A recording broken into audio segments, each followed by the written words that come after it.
Hi hello ನಮಸ್ಕಾರ. ಇವತ್ತೇನಪ್ಪ ಅಂತಂದ್ರ ಈರಣ್ಣ ಕುಂಬಾರ್ ಬರೆದಂತ ಕತಿ ಯಾವ್ದಪ್ಪ ಅಂದ್ರ ತುಂಬಿದ ಸಂಸಾರದಲ್ಲಿ ಹುಳಿ ಹಿಂಡಿದ ಕಟುಕರು, ಅರ್ಥಾತ್ ಸಾಧ್ವಿ ಅಕ್ಕ ಸೂರತಮ್ಮ.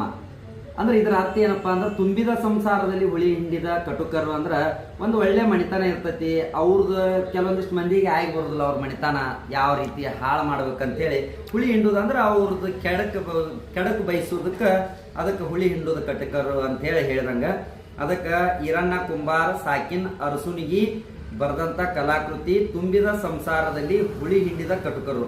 ನಿಮಗೆ ಏನಾದ್ರೂ ಬೇಕಂತಂದ್ರೆ ಈ ಬುಕ್ಕ ಸ್ಕ್ರೀನ್ ಮೇಲೆ ನಂಬರ್ ಹಾಕಿರ್ತೀವಿ. ಒಳ್ಳೆ ಕತೆ ಐತ್ರಿ, ಒಳ್ಳೆ ಸ್ಟೋರಿ ಐತಿ. ಮಾಡೋರ್ ಮ್ಯಾಗ ಡಿಪೆಂಡ್ ಇರ್ತೈತಿ. ಯಾಕಂತಂದ್ರೆ ನೀವು ಹಳಿದ್ ಬೇಕು ಹಂಗೆ ಡಿಫ್ರೆಂಟ್ ಕತಿ ವರ್ಷ ಮಾಡಿದ್ದನ್ನು ಮಾಡಬೇಡ್ರಿ. ಎಲ್ಲ ಕವಿಗಳಿಗೆ ಒಂದು ಅವಕಾಶ ಸಿಕ್ಕಂಗೆ ಕತಿ, ಎಲ್ಲ ಕವಿಗಳನ್ನು ಬೆಳೆಸಿದಂಗೆ ಕತಿ, ಕಲೆಯನ್ನು ಉಳಿಸಿ ಬೆಳೆಸ್ರಿ ಅನ್ನೋಂಥದ್ದು ಹೇಳಿ, ನೀವು ಬೇಕಂದ್ರೆ ಸ್ಕ್ರೀನ್ ಮೇಲೆ ನಂಬರ್ ಹಾಕಿರ್ತೀವಿ. ಈ ಕತಿ ಬೇಕಪ್ಪ ಅಂದ್ರೆ ಹೆಸರು ಹೇಳ್ರಿ, ತುಂಬಿದ ಸಂಸಾರದಲ್ಲಿ ಹುಳಿ ಹಿಂಡಿದ ಕಟುಕರು ಅಂತೇಳಿ ಬುಕ್ ನೋಡ್ರಿ. ಬೇಕಂದ್ರೆ ಕಾಲ್ ಮಾಡ್ರಿ. ಇನ್ನೂ ಹೆಚ್ಚಿನ ಬುಕ್ ಬೇಕಂದ್ರೆ ನಮ್ಮ ಹತ್ರ ಸಿಗ್ತಾವು. ಏನಾದರೂ ಹೊಸದು ಕಲಿತೀನಿ ಅಂದ್ರೆ ಇದು ಹೊಸದು ಬಂದೈತೆ ಅಂತ ಹೇಳಕ್ಕೆ ಒಂದು ವಿಡಿಯೋ ಮಾಡಿ ಹಾಕಿನ್ರಿ. ಧನ್ಯವಾದಗಳು.